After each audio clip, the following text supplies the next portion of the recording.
지난주에 제가 책 한 권 여러분한테 소개해드렸습니다. 많은 분들이 그 책을 주문해서 보시고 많은 삶의 영감을 얻었다, 뭐 그런 이야기가 가끔 들려옵니다. 제가 청년부를 가르치면서 우리 청년들에게 가장 중요한 게 뭘까 생각할 땐 리더십인 것 같습니다. 그래서 이 리더십에 대한 자료를 쭉 찾아보다가 산에서 카누 타기, 한글로 번역하면 산에서 카누 타기라고 하는 그 책을 또 보게 됐고, 그 책을 읽다가 이제 그 안에서 오늘 이 영감으로 여러분과 나누게 되는 말씀이라고 생각하시면 될 것 같습니다. 이 책은 기독교 작가인 토드 볼싱어의 작품인데요.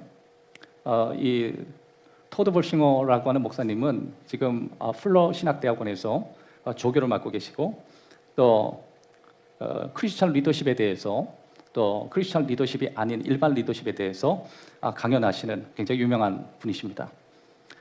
이 책은 번역이 되어 있지 않습니다. 원어로만 되어 있기 때문에 혹시 가능하신 분은 저 책을 보셨으면 좋겠고, 저 책의 내용은 루이스와 클라크 탐험대의 일화에서 모티브를 얻은 이 목사님께서 이 탐험대가 강을 따라 태평양으로 가기 위해서 카누를 준비하는 그 과정을 다루고 있습니다.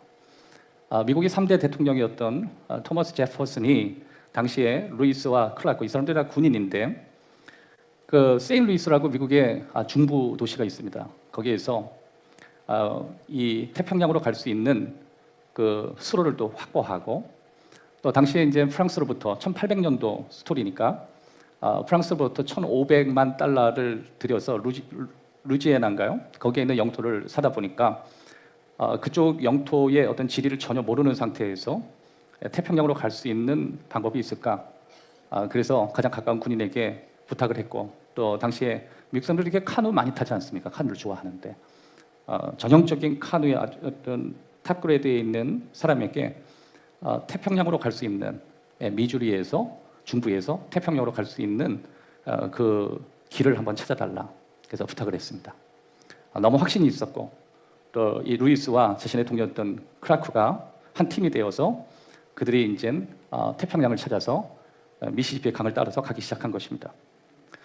카누에 대해서 자신이 있었고, 또 카누를 가지고 충분히 강에서는 얼마든지 대응할 수 있다는 준비에 따라 당연히 태평양에 가는 길을 찾을 수 있다고 생각했지만, 그가 가다 보니까 거대한 로키 산맥을 보게 된 것입니다. 너무 막연했고, 또 이 카누를 가지고 로키 산맥을 넘는다는 것은 말이 되지 않았던 것입니다.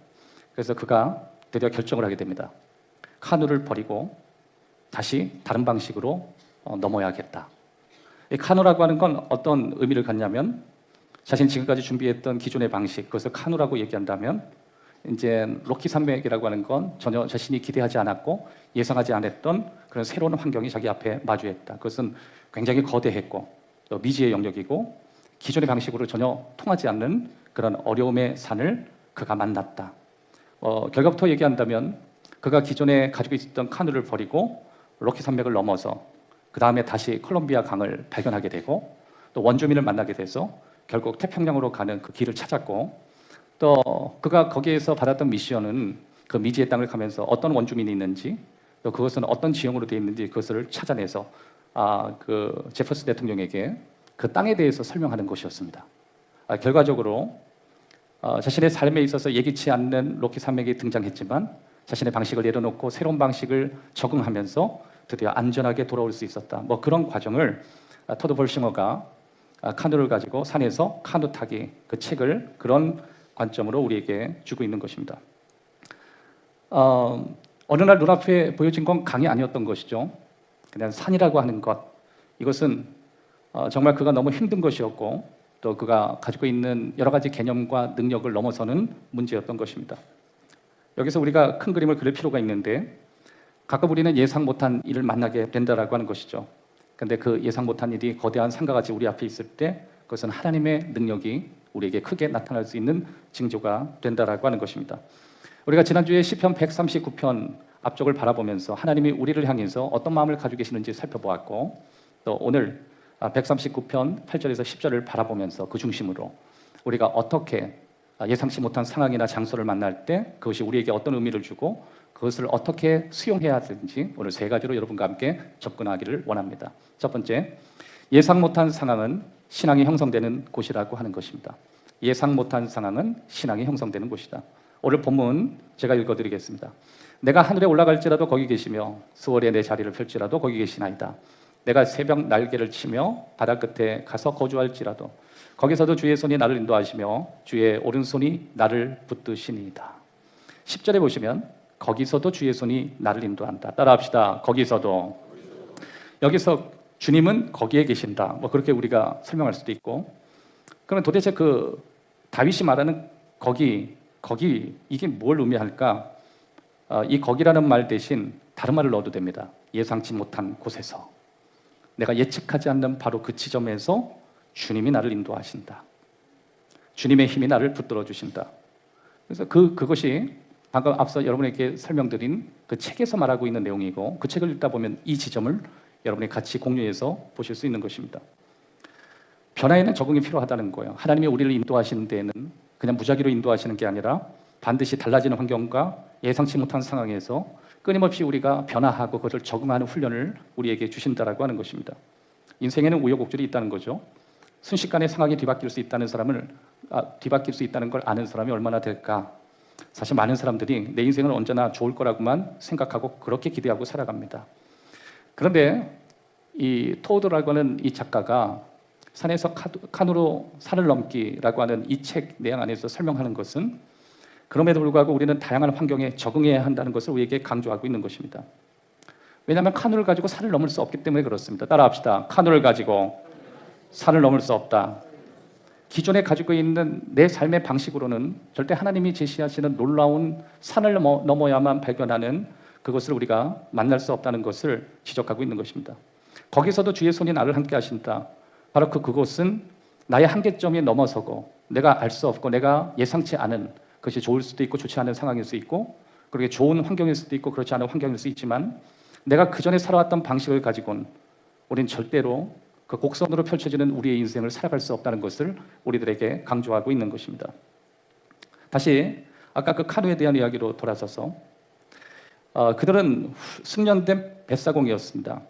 강을 항해하는 방법을 너무 잘 알고 있었고, 또 그 강의 흐름은 결국 바다로 이어진다는 걸 알았지만, 그는 그 과정 안에 로키 산맥이 바로 그 중점에 있다는 것을 전혀 예측하지 않았던 것입니다.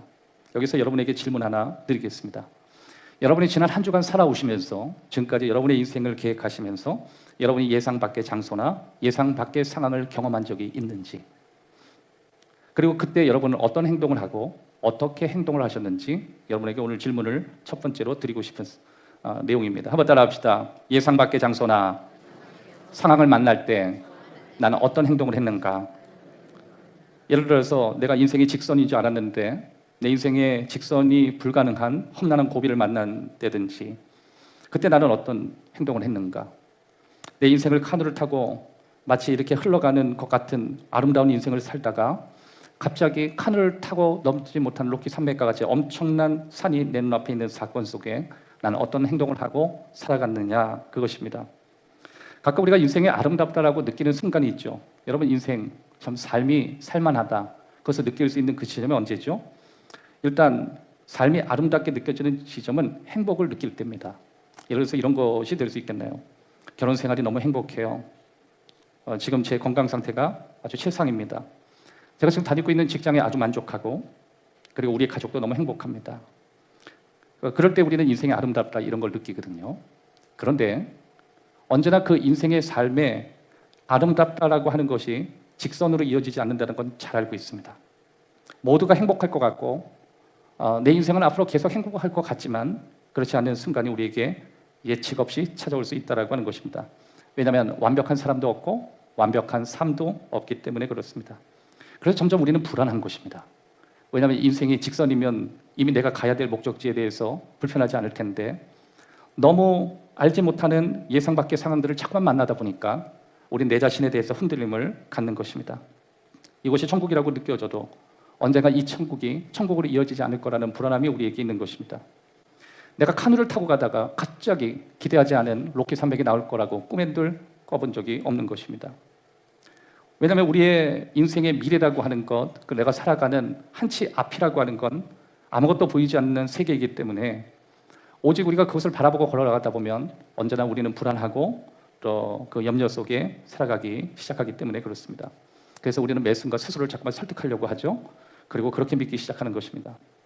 그런데 그렇게 스스로 살아가고 괜찮다라고 자기 자신을 설득하는 한 지점에서 갑자기 인생의 끝을 맞이하는 느낌이 드는 순간이 우리에게 찾아온다는 것입니다. 지금의 생각, 지금의 내가 살아가는 삶을 한번 생각해 볼 필요가 있다는 거죠. 지금까지는 너무 순조롭게 살아왔는데 어느 순간에 내 인생의 나락과 같이 끝과 같은 느낌을 얻는 바로 그 순간인 것입니다. 왜냐하면 우리는 지금 이 상황의 반대편을 볼 수 있는 시야가 우리에게 없기 때문에 그렇습니다. 따라합시다. 우리는 반대의 상황을 볼 수 있는 시야가 없다. 어느 한 지점에서 갑작스럽게 끝을 맞이한 것 같은 느낌이 우리에게 들 때가 있고, 지금까지 순조롭게 인생을 살아왔는데 모든 것이 멈춰버린 듯한 느낌이 우리를 사로잡을 때도 있는 것입니다. 마치 내 인생의 끝이 아닌데 마치 오늘이 끝인 것 같이 형편없는 마음을 가질 때도 있고, 내가 내 남편을, 내 아내를 끝까지 계속 믿어야 되는가, 아니면 내 친구들, 내 옆에서 믿는 동료를 내가 계속 신뢰하고 믿어야 되는가, 내가 그들을 용서해야 되는가, 자신의 능력의 한계에 다다르는 사람도 있을 것입니다. 그게 무엇이든 간에 어느 순간 모든 것이 끝났다라고 하는 지점을 반드시 만나게 되는 것입니다. 왜냐하면 인생은 생각만큼 직선이 아니기 때문에 그렇습니다. 오늘 아침 여러분과 함께 제가 이 말씀을 준비하면서 정말 우리가 알고 이해하는 것, 그 이상의 무언가를 경험하면서 불안해 본 적이 있는 사람이 얼마나 될까, 그것이 참 많이 궁금하기도 한 것입니다. 마치 그런 것이죠. 내 힘이 다 한 것 같고 내가 끝난 것 같고, 그러면서 한편에 우리의 생각에 이런 생각이 들 때가 있습니다. 왜 하나님이 나의 한계를 시험하시지? 왜 하나님이 나에게 이 한계를 허용하시는 거야? 여러분, 그때 우리가 그러한 질문들을 갖게 되는 것입니다. 여러분 혹시 생각해 보셨습니까? 여러분의 한계가 다다랐을 때 하나님이 왜 그것을 허용하셨는지. 분명한 것은 우리가 한계에 다다라는 그 순간 우리가 하나님을 발견할 것이라는 것은 확실한 것입니다. 내가 오늘 예상치 못한 상황에 놓여 있을 때 우리는 한 가지 질문을 또 하게 되는 것입니다.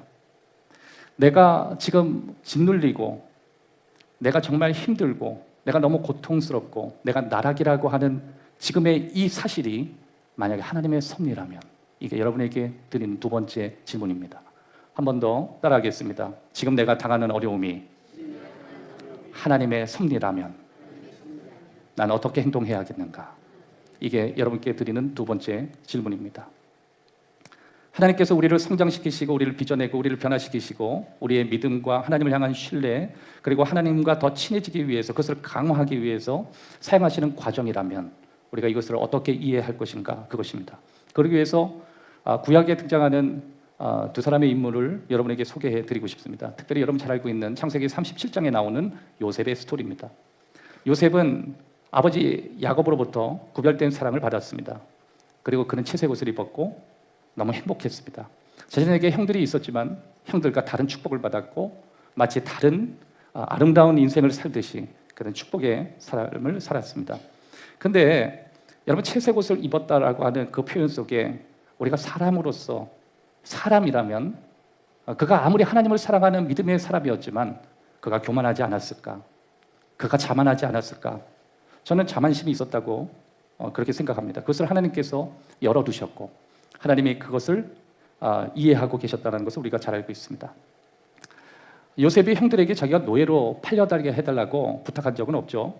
그리고 그가 누명을 쓰기를 원한 적도 없습니다. 그는 감옥에 갇히고 싶은 적도 없습니다. 그런데 그의 인생에 갑자기 그런 일들이 쏟아져 나오기 시작했습니다. 결국 그는 감옥에 갇혔고 그 과정을 통해 하나님을 발견하게 되는 스토리가 창세기 37장에서 50장까지 우리가 봐야 되는 스토리인 것입니다. 또 구약의 한 인물이 있죠. 동방의 의인이라고 하는 욥이라고 하는 인물입니다. 욥은 하나님 앞에 완벽했고 완전했습니다.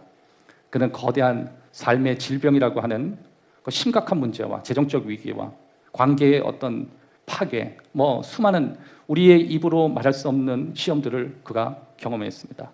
그 결과가 어떤지 여러분 알고 있죠? 욥은 하나님을 다시 발견하기 시작했습니다. 하나의 예를 더 드린다면 오늘 이 시편을 기록한 다윗입니다. 다윗은 왕으로서 사무엘로 기름 부음 받은 직후 10년 동안 동굴에서 숨어 지내면서 도망다니는 삶을 살았습니다. 다윗은 한 번도 그것을 원한 적이 없습니다. 그런데 하나님이 그것을 허용하시고 하나님이 그것을 알고 계셨다면, 이때 이들이 다 하나같이 이 사례를 보아도 우리가 알 수 있듯이 누구도 예상하지 못한 곳에서 그 일을 마주 당할 때 그들이 어떤 행동을 했는가 우리는 그 부분을 살펴보아야 하는 것입니다. 모두 다가 그 순간 하나님을 향한 믿음, 하나님을 향한 신뢰, 그리고 하나님과 더 가까워지는 것을 발견하는 것을 우리가 볼 수 있는 것입니다. 어쩌면 저와 여러분들이 지금 살면서 그런 생각이 제가 들더라고요. 우리 교우들이 일주일 동안 살아가고 혹 계속 올 한 해 신앙생활을 하면서 마치 능숙한 뱃사공과 같이 자신의 인생에 충분히 자신이 있는 삶을 시작했지만 지금 한 6월이 되어오면서 내가 원하지 않는 상황에 직면한 사람이 있을 수 있지 않을까, 그것입니다. 혹시 오늘 예배 드리는 성도들 가운데 몸에 그런 진단을 받고 그거로 인해서 고통당하시는 분도 있을 거라고 생각합니다. 누군들 내 몸에 그런 진단을 예상한 사람은 없을 거라고 그렇게 생각합니다. 관계에서 일어난 어떤 누군가가 나를 배신한 그런 뼈아픈 그 경험들을 원한 사람은 없었지만 어쩌면 그것을 경험해서 이 자리에 앉아있는 분도 있을 거라고 생각합니다.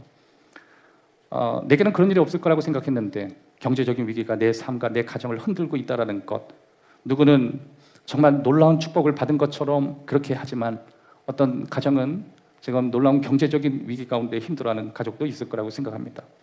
우리는 그런 것들을 요구하지 않았습니다. 하지만 예상 못한 일들이 우리 인생에 로켓 산맥과 같이 계속 들어올 수 있다. 저는 그 책을 보면서 그런 영감을 얻었습니다. 우리 인생은 절대 직선이 아니다. 우리 인생은 언제나 중간에 예기치 못한 사건이 들어올 것이다. 내가 통제할 수 없는 상황에 직면하게 될 것이다. 여러분, 저는 오늘 이 아침에 참여한 여러분들을 격려하기를 원합니다. 오늘 제가 여러분과 함께 나누는 이 메시지는 희망의 메시지고 하나님께서 여러분의 삶의 어떤 영역에서 어떠한 일을 행하기에 앞서 하나님의 힘이 필요하다는 걸 제가 강조하고 있는 것입니다. 베드로전서 1장 6절 7절 다 같이 한번 읽어보겠습니다. 시작. 그러므로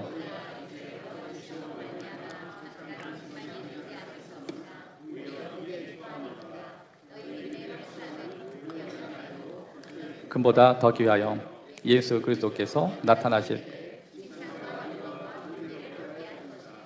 아멘. 예수님의 수제자였던 베드로가 초대교회에 고통당하는 교우들을 격려하기 위해 쓴 편지입니다. 여러분, 그림 하나 띄워드리게요.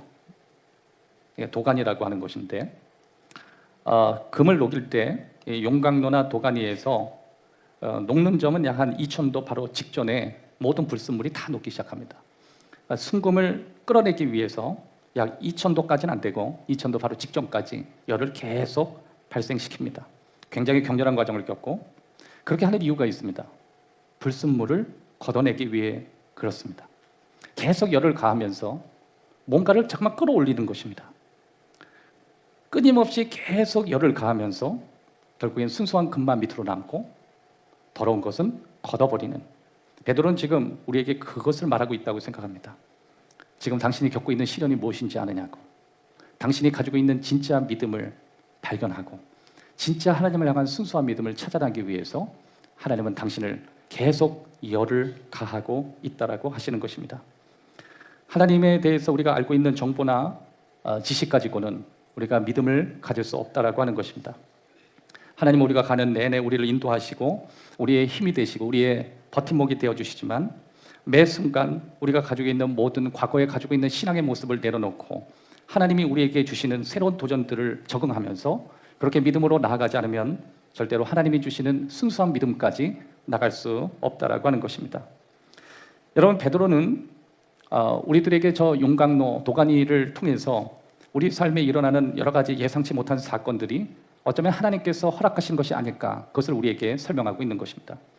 마치 루이스와 클라크, 이게 원래 루이스 클라크가 군인이지만 원래 이름은 탐험가가 아니라 발명 탐험가예요. 그 지역을 탐험하고 도시를 찾아내면서 그 국가를 위해서 일하는 그런 사람들이었습니다. 결국 우리의 믿음에 대해서 하나님은 용광로와 불길과 같은 곳에 우리를 인도하시고 우리가 어떤 상황을 직면하더라도 우리가 그것을 잘 적응하고 그 안에서 우리가 적응할 때 우리의 믿음은 자라게 될 것이고 그리고 우리가 그 안에서 성장하게 될 것입니다. 앞서 지난주에 여러분과 말씀을 나눌 때 내가 전혀 납득되지 않는 곡성과 같은 상황을 만날 때 주변 사람들을 이해시키고 주변 사람들에게 도전을 주기 위해서 나는 하나님을 찬양할 것이라고 고백했습니다. 한번 따라합시다. 나는 하나님을 찬양할 것이라. 그것이 바로 이어지는 오늘의 본문과 같은 내용이 되는 것입니다. 하나님이 우리를 인도하십니다. 새로운 계절과 새로운 차원과 새로운 땅으로 우리를 인도하실 때 언제나 납득되지 않는 예상치 못한 범위들을 우리들에게 숙제를 주시는 것입니다. 다시 다윗으로 돌아오는데 다윗의 믿음은 언제나 사망의 그림자가 그를 흔들었습니다. 그의 마음 가운데는 완벽함보다 불안함이 늘 지배했고 뭔가 불쾌한 어둠의 그림자가 자신에게 있는 것 같았던 것 같습니다. 그래서 그가 고백할 땐 사망의 음침한 이런 이야기를 자주 한 걸 보면 자신의 인생에 참 편안만이 있지 않았다. 어쩌면 우리의 모습과 같다라는 생각을 하게 되는 것입니다. 그럼에도 다윗은 시편 33절에 나의 발을 암사슴 발 같게 하시며 나를 나의 높은 곳에 세우셨다. 여기서 암사슴 발 이것은 민첩함을 얘기하는 거고 나의 높은 곳 이것은 안전함을 설명하는 것입니다. 내가 걸어가는 그 삶 속에 예상하지 못한 상황과 또 예상 못한 어떤 곳에 내가 이르렀을 때 하나님은 내게 민첩함을 주셨고 하나님은 내게 안정감도 주셨다. 그것을 다윗이 고백하는 것입니다. 우리에게 주는 예상치 못한 장소가 바로 그것입니다. 그 속에서 우리의 믿음이 민첩하게 하고 우리의 믿음이 얼마나 우리를 단단하고 견고하게 하는지 바로 로키 산맥과 같이 말도 안 되는 상황이 저와 여러분의 신앙을 형성시키는 것입니다. 두 번째, 우리의 통제가 끝나는 곳에서 하나님의 통제를 신뢰하는 법을 배우게 되는 것입니다. 시편 139편 8절 10절 8절부터 9절 다 같이 한번 읽겠습니다. 시작. 내가 하늘에 올라갈지라도 거기 계시며 내가 새벽 날개를 치며 바다 끝에 거주할. 자 보세요. 여기에서 단어들을 여러분이 보시면 하늘 그리고 스올 그 다음에 새벽 바다 끝 이것을 어떻게 이해할까요? 이것은 내 통제 밖에 있는 상황입니다. 하늘은 내 통제 범위 안에 있는 것이 아니라 여기서 스올이라고 하는 건 이제 지옥이라고도 표현되는데 이 스올을 현대적으로 번역하면 나락 이렇게 할 수 있어요. 나 완전 내 삶의 나락이야. 또 새벽은 뭐죠? 새벽은 뭔가 새로운 도전, 내 마음 가운데 일어나는 어떤 새로운 결심. 여러 가지 긍정적이든 부정적이든 내 인생의 새벽은 나쁜 것이 아니죠. 근데 그것이 다 뭐예요? 내 통제 안에 있는 것이 아니라 내 통제 밖에 있는 곳이라고 하는 것입니다. 결국 여러분 그것은 내가 온전히 하나님을 신뢰하기 어려운 지점이에요. 여러분 우리가 살아가면서 하나님을 믿지만 하나님을 신뢰하기 참 어렵다라고 하는 로키 산맥과 같은 그 지점을 참 많이 만납니다. 건강에서도 그렇고 인간관계도 그렇고 재정적인 문제는 훨씬 더 그렇습니다. 정말 하나님께서 여기까지 책임져 주실까라고 하는 그런 확신이 흔들릴 때가 매 순간 우리에게 지나가는 것입니다. 동시에 내 삶에 어떤 직면한 가족의 어떤 일이 생긴다든지 아니면 내 통제 밖에 있는 어떤 일 때문에 걱정과 두려움과 염려가 한번 오기 시작하면 정말 내 힘으로는 아무것도 할 수 없다라는 생각이 우리를 사로잡고 또 그것 때문에 우리는 시달리게 되는 것입니다. 심지어 그럼에도 불구하고 하나님을 신뢰하지 못하는 죄책감이 우리를 더 힘들게 하는 것입니다. 그것이 지난 한 주간 우리는 너무 힘들었고 그리고 매주 여러분과 저를 씨름하게 만드는 인생은 생각보다 직선이 아니고 곡선이구나. 그것을 발견하게 되는 것입니다. 그래서 우리 하나님 앞에 가끔 이런 고백을 하죠. 하나님, 저는 하나님을 믿고 싶습니다. 하지만 내가 정말 하나님을 진정으로 믿을 수 있는지 저는 잘 모르겠습니다.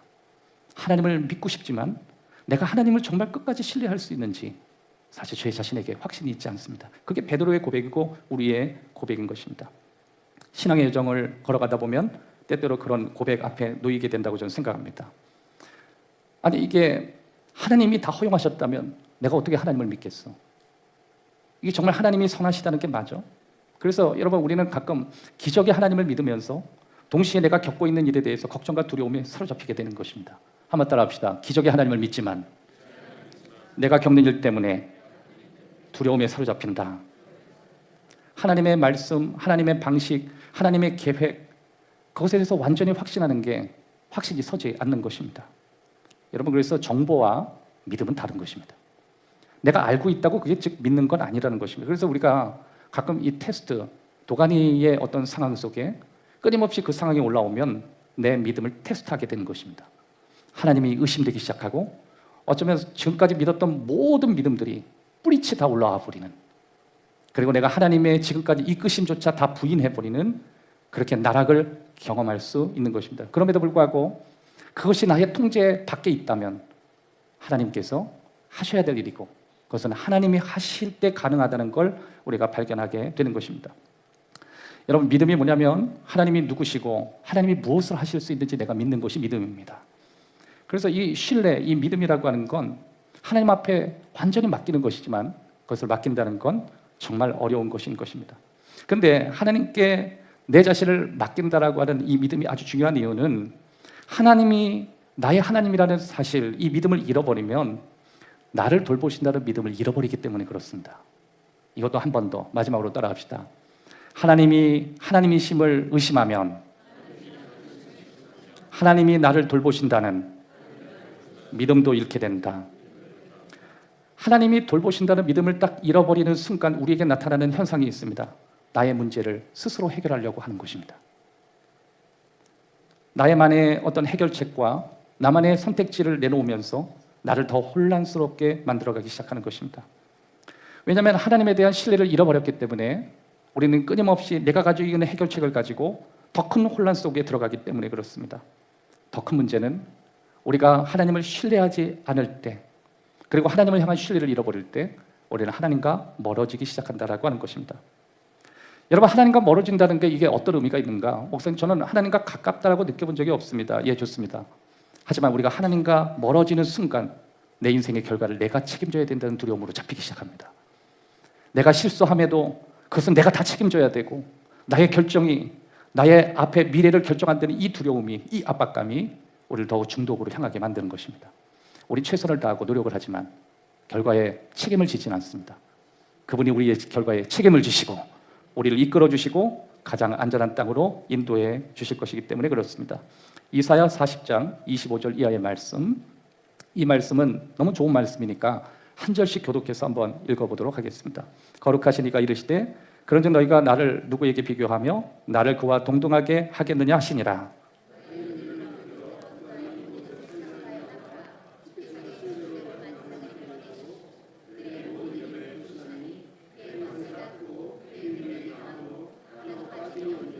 야곱아, 어찌하여 내가 말하며 이스라엘아 내가 이르기를 내게는 여호와께 숨겨졌으며 내 송사는 내 하나님에게서 벗어난다 하느냐.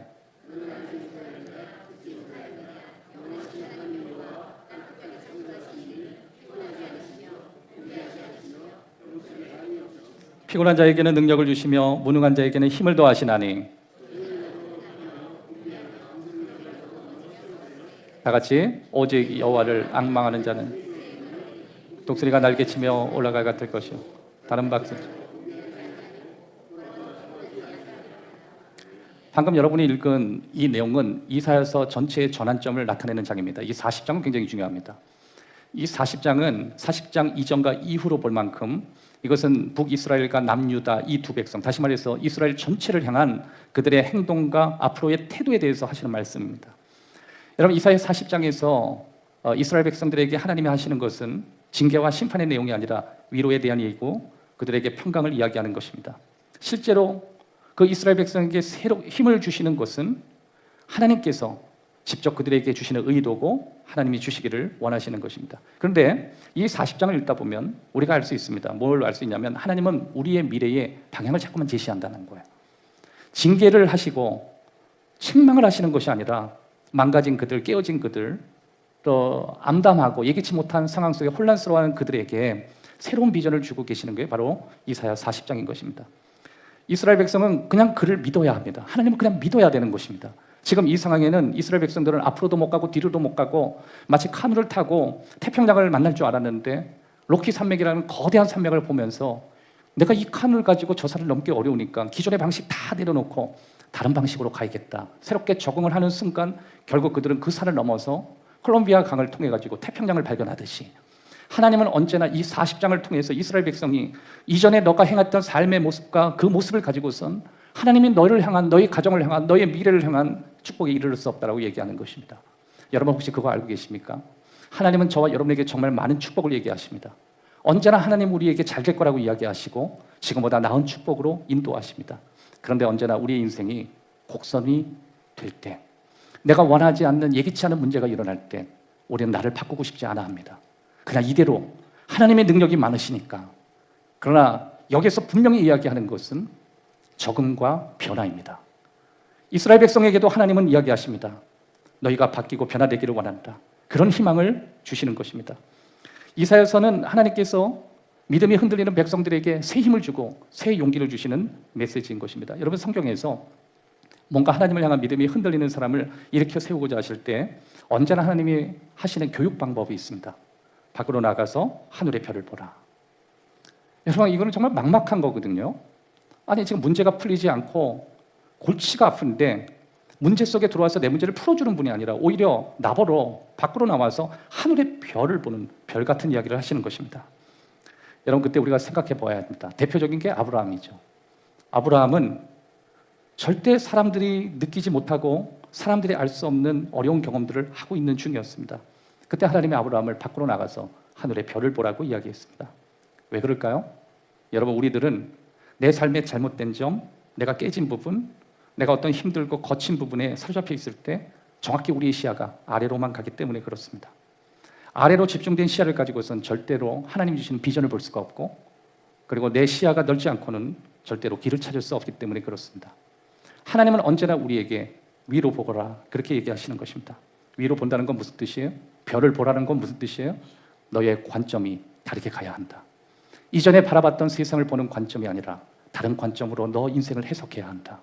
그래야만 하나님이 주시는 엄청난 축복의 길로 나아갈 수 있다. 그렇게 얘기하시는 것입니다. 여러분, 우리가 하늘을 보는 순간 무엇을 보죠? 별을 보나요? 아닙니다. 하나님의 위대하심을 보는 것입니다. 하나님은 위대하시다. 하나님은 위대하시지. 여러분, 삶이 혼란스러울 때 우리가 무엇을 할 수 있는가에 대해서 우리는 나눌 수 있다는 거 여러분 알고 계시죠? 우리는 삶이 혼란스러울 때 언제나 선택권이 있다는 것 우리가 기억해야 됩니다. 내가 삶이 혼란스러울 때 내 인생이 나락으로 떨어질 수 있고, 또 혼란스러운 순간에 우리는 다시 위를 바라보면서 위로 올라갈 수 있는 것입니다. 우리가 계속 무언가 잘못된 시선에 붙잡혀서 계속 나락으로 떨어질 수 있지만, 하나님, 지금 이것은 하나님이 하실 수 있는 게 아닙니다. 이것은 제가 해야 되고 이것은 내가 하는 게 맞고, 그런 생각만 우리가 하게 된다면 우리는 끊임없이 나락으로 가게 될 것입니다. 하지만 그 순간 우리는 시야를 하나님의 앞에 두고 이렇게 기도할 수 있습니다. 하나님, 오늘 이 밤에 너무 힘이 듭니다. 오늘 이 아침에 내 가슴이 너무 답답합니다. 이 순간 모든 걸 다 내려놓고 하나님을 바라보면서 위대하신 하나님, 능력의 하나님, 그 하나님이 내 인생을 책임져 주시라 저는 믿습니다. 그것이 바로 이사야서 40장이 우리에게 주는 것입니다. 약한 자도 들여라, 무력한 자도 들어라. 너희에게 힘을 주신다. 하나님이 새 힘이 예상치 못한 곳에서 너희에게 올 것이다. 그것입니다. 삶이 평안할 때에도 너의 인생의 시험 결과가 긍정적이든 부정적이든 하나님을 신뢰하는 모든 사람, 너의 인생의 삶의 어려운 시련과 같은 도가니가 끝난 이후에 심지어 하나님께서 우리의 삶의 불씨가 다 꺼져가는 그 순간에도 하나님을 의심하지 않겠다고 신뢰하는 그 사람들을 통해 새 힘을 주시는 것입니다. NBA 농구를 좋아하시는 분은 어니 존슨이라고 하는 분을 아시는 분도 있을 것입니다. 미국의 TNT TV라고 이게 스포츠 프로그램인데, 거기에 여러분 NBA, 예전 NBA를 이렇게 딱 보면 이 뭐죠? 굉장히 그 경기장 분위기를 업을 시키는 그런 해설가가 있습니다. 우리나라 선수 그 해설가처럼 좀 차분하지 않고 막 사람 열광으로 만드는 그 사람 중에 대표적인 게 이제 어니 존슨이라고 하는 사람입니다. 우리나라 사람들에겐 잘 익숙하지 않지만 미국 스포츠 팬들에겐 아주 전설가 같은 사람입니다. 근데 이 사람이 훌륭한 신앙인이기도 하고 이 사람은 예수를 믿는 사람이었습니다. 그런데 이 사람이 1997년에 하나님을 전적으로 신뢰하라라는 그런 어떤 책을 그가 썼고, 그리고 그 책의 모델이 또 됐습니다. 근데 그 사람은 그 책에서 하나님을 전적으로 신뢰하는 게 무엇인지를 그가 설명하는 그런 어떤 하여튼 여러 가지 세미나도 하시기도 하고, 그 책을 통해서 자신이 어떻게 하나님을 전적으로 신뢰하는지 그것을 설명하는 그런 내용을 합니다. 근데 이분이 평범하게 교회를 잘 다니고 있었고, 그리고 잘 신앙생활 하는데 문제가 없었지만 어느 순간 자신의 인생이 직성과 같지 않고 자꾸만 삶에 어려운 일이 하나님을 믿는데 왜 있을까라고 하는 그런 생각에 언제나 하나님을 향한 의심이 있었습니다. 그러다가 하나님이 속 시원하게 너의 문제에 대해서 내가 뭐 어떻다 이런 해설을 주신 것도 아니고 그냥 가슴만 답답하고, 사람들은 적당히 썬데이 크리스찬으로 자신을 인정하고 자기조차도 이 정도면 믿음이 좋다라고 생각했습니다. 하지만 어느 순간 난 하나님을 전적으로 믿는가? 그는 스스로에게 도전을 주게 되고 점심을 먹다가 그가 그 자리에서 선언을 하게 됩니다. 난 지금까지 내 중심적인 이기적인 신앙생활을 이제 내려놓고 진짜 하나님께 모든 걸 거는 신앙생활을 해야겠다. 밥 먹다가 결심해요. 그래서 사람들이 묻습니다. 당신은 어떻게 이런 결정을 하게 됐냐고. 그럴 때 이 사람이 이렇게 얘기했습니다. 내가 하나님을 전적으로 신뢰하려면 내 모든 걸 걸어야 된다. 저 농구 선수들은 저 농구 하나를 위해서 자신의 인생을 걸지만 난 해설가인 입장에 이미 이전에 그리스도인으로서 난 하나님께 모든 걸 걸지 않았노라고. 난 오늘 점심 이후로 전적으로 내 인생을 하나님께 드리겠다고. 그러면서 뭐라고 얘기하냐면 조건 없이 하나님께 모든 걸 맡기겠다. 따라합시다. 조건 없이 내 삶을 하나님께 맡기겠다. 삶에 예측할 수 없는 순간에도, 내 삶에 흔들리는 순간에도, 그 어떤 조건에서도 난 하나님을 신뢰하겠다. 그래서 그가 그렇게 고백을 한 것입니다. 그런데 주변 사람이 또 다시 묻습니다. 그래도 전적으로 신뢰하게 되는 이런 선언을 하고 결정을 하게 된 동기가 있지 않느냐고. 이 사람이 이렇게 얘기했습니다. 저는 2번이나 암 진단을 받았습니다. 난 하나님을 잘 믿으면서도 2번의 암 진단을 받고 암 치료를 받았고, 동시에 자신의 사랑하는 아들 마이클이 일반 사람도 걸리지 않는 심한 병에 걸려서 저보다 앞서 떠났습니다. 저에게 있어서는 건강, 질병, 다시 말해서 어떠한 상황도 하나님을 신뢰한다는 게 너무 어렵습니다. 그래서 어쩌면 저는 적당히 하나님을 믿었는지 모르겠습니다. 하지만 그럼에도 불구하고 이 어려움에 자신은 큰 선택을 할 수 있다는 사실을 발견했고, 내 신앙이 나락으로 가는 걸 선택하든지 아니면 정말 하나님을 잘 믿기로 결정하든지, 그래서 저는 결정했습니다. 그저 하나님을 계속 신뢰하기로. 아니, 그러면 어떤 간증이 있었습니까? 하나님의 음성을 들었습니까? 아니요. 그저 하나님을 신뢰하기로. 그냥 하나님을 신뢰하기로. 이해되지 않아도 하나님을 신뢰하기로. 그분께 내 인생을 다 맡기기로. 내가 잘 되든 안 되든, 내가 흔들리든 흔들리지 않는 순간에도 하나님을 신뢰하기로 결정한 것입니다. 내가 무언가를 고칠 수 있는 상황과 고칠 수 없는 상황에서도, 내가 어떤 해결을 찾을 수 있고 찾을 수 없는 상황에서도 난 하나님을 신뢰하기로, 전적으로 그분을 신뢰하기로 저는 선택했습니다. 하나님의 음성을 들은 것도 아니었고, 그분이 저를 회복시킨 것도 아니었고, 죽은 마이클이 돌아온 것도 아니지만, 저는 제 인생을 하나님께 완전히 드리기로 점심 이후에 결정했습니다.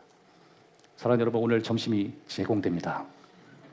여러분에게 어떤 위대한 혁명적인 선언이 우리 행복한 교회 식당에서 일어나기를 기대하겠습니다. 자, 좌우 있는 분하고 인사합시다. 서로가 기대합시다.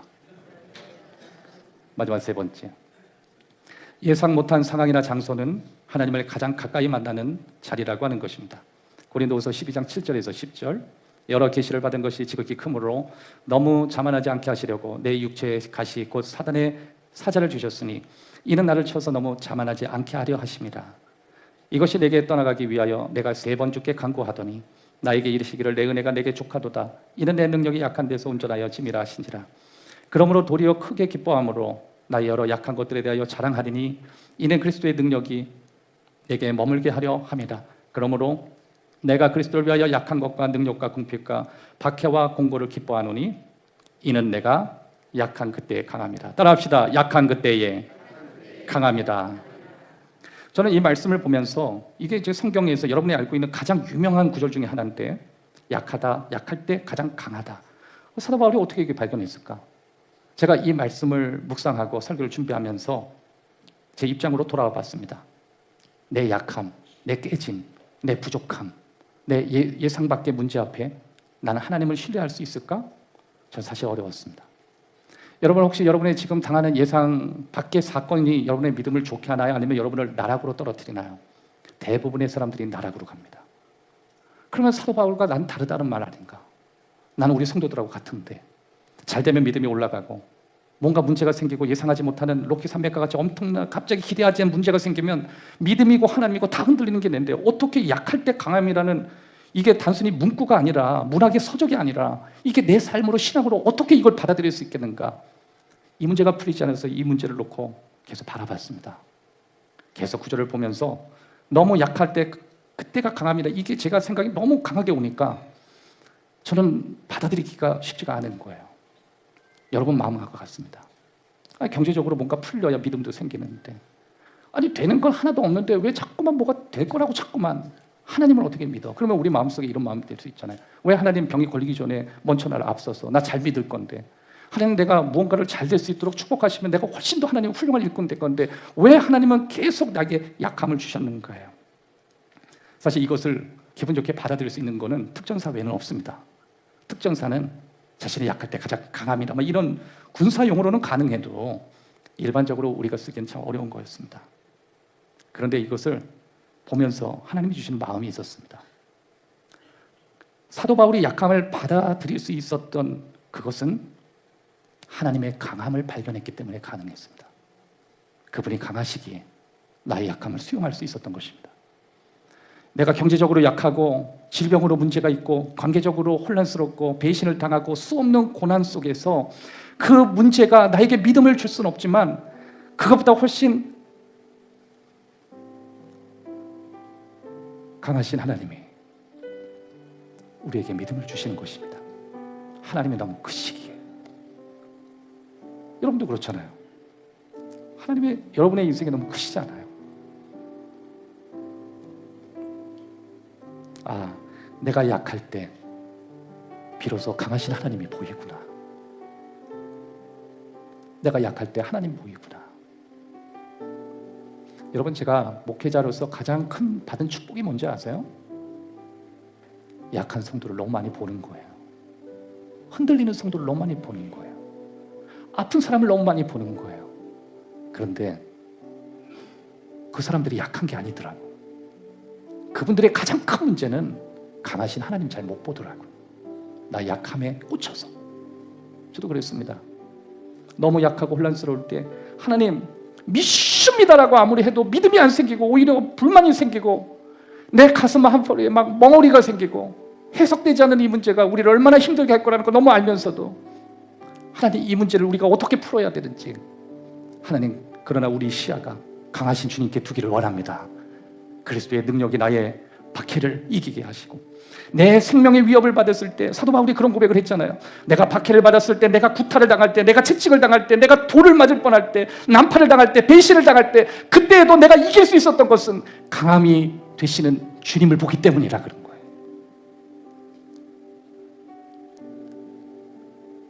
바로 그 고백 다음에 어떤 고백들을 사도 바울이 하는지 알아요? 내가 그리스도 안에서 모든 걸 할 수 있다는 고백. 사도 바울은 3번이나 하나님 앞에 기도했습니다. 다윗하고 굴 속에 들어가 있는 것처럼, 하나님 난 깨졌습니다. 배신당했습니다. 공격당했습니다. 너무 아픕니다. 믿음이 안 올라옵니다. 나락으로 빠졌습니다. 어떡할까요? 그럴 때 주님이 이런 얘기를 하셨습니다. 내가 있으면 충분해. 산이 문제가 아니야. 네 곁에 내가 있다. 네 곁에 내가 있다. 사랑하는 여러분, 아침에 눈을 뜰 때 불안하십니까? 일주일에 종교인으로서 내가 교회 와서 다시 월요일에 내 삶의 그 치열한 현장으로, 또 육체의 어떤 질병을 갖고 싸우는 사람은 또 동일하게 같은 패턴을 가지고 해결되지 않는 문제를 가지고, 이건 로키 산맥이 아니라 저 어마어마한 저 산맥을 내가 어떻게 이겨? 이걸 하나님을 어떻게 신뢰할까? 그 순간 그 문제를 바라보면 절망하지만 우리는 하나님을 신뢰하는 거예요. 그래서 하나님의 하늘을 봐라, 위를 봐라. 여러분, 그래서 정말 힘들고 어려울 때는요, 위를 보셔야 돼. 시편 23편 4절 다 같이 한번 읽겠습니다. 시작. 내가 사망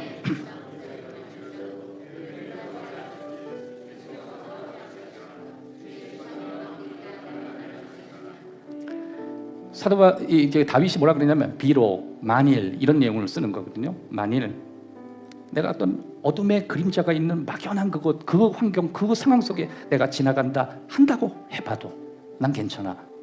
당신이 있으니까. 난 그분이 계시니까.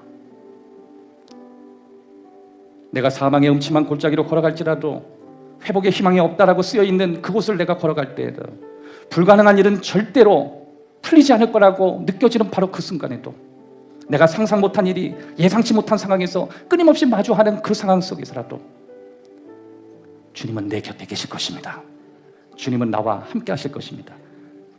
내가 바라보고 있는 저 인생의 뒤편에 무엇이 있을지 난 모르지만 하나님이 내 곁에 있다는 것만은 저는 확실합니다. 내가 만나게 된 저 로키 산맥과 같이 어마어마한 산이 내 앞에 있을지라도 분명한 것, 저 산 뒤에 주님이 계시라고 저는 믿습니다. 사랑하는 여러분, 오늘 말씀을 듣는 가운데 예상치 못한 상황에 직면하신 분 있죠? 험난한 산을 오르면서 이 탐험가처럼 제가 이것을 인사이트를 굉장히 많이 얻었어요. 그 산을 올라가면서 이 사람들은 카누 타는 데 익숙한 근육이지 산맥을 타는 근육이 아니었어요. 돌아갈까? 이건 아니잖아. 몇 번이고 다시 강물을 타고 올라가는 게 맞지 않는가? 돌아갈까? 수많은 고민들을 했지만 그는 이전의 방식이 이 상황을 풀 수 없다라고 인정한 것입니다. 지금까지 내가 살아왔던 것이 적당히 하나님을 믿는 것으로 넘어왔다면, 혹시 여러분이 이제 넘어야 될 어떤 문제와 예상 못한 상황이 있다면 여러분의 방식 가지고는 안 됩니다. 혹시 여러분의 마음 가운데 지난주에 한번 따라서 기도하는 시간을 드렸는데, 혹시 여러분 가운데 오늘도 제가 여러분을 위해서 기도하는 예상치 못한 그 하나님의 은혜를 기대하는 그런 기도를 할 때 따라하실 분은 함께 하셔도 좋습니다. 두 눈을 감으시겠습니다. 함께 하실 분은 가슴에 손을 얹으셔도 좋고, 그런 큰 문제가 없으신 분들은 그냥 기도를 들으셔도 좋습니다. 살아계신 하나님, 주님의 선하심에 감사드립니다. 하나님은 정말 좋으신 분이십니다. 하나님은 당신의 힘을 크게 드러내시는 걸 좋아하시는 분이십니다. 예상치 못한 문제 안에 내가 있을지라도 당신의 임재와 당신의 사랑과 당신의 능력이 나를 보호하심을 믿습니다. 사랑하는 예수님, 지금 이 순간 저는 더 이상 혼자서는 살아갈 수 없습니다. 무너졌고 고장났습니다. 바로 지금 이 순간 주님이 내게 필요한 구원자라는 것을 말씀을 통하여 깨달았습니다. 저의 죄가 있다면 용서해 주십시오. 마음에 상처가 있다면 깨끗이 씻어 주십시오. 제가 앞으로 예상치 못한 곳을 지나갈 때 그러한 상황 속에 있을지라도 매일 당신을 따라가기로 결정하겠습니다. 예수 그리스도 이름으로 기도합니다.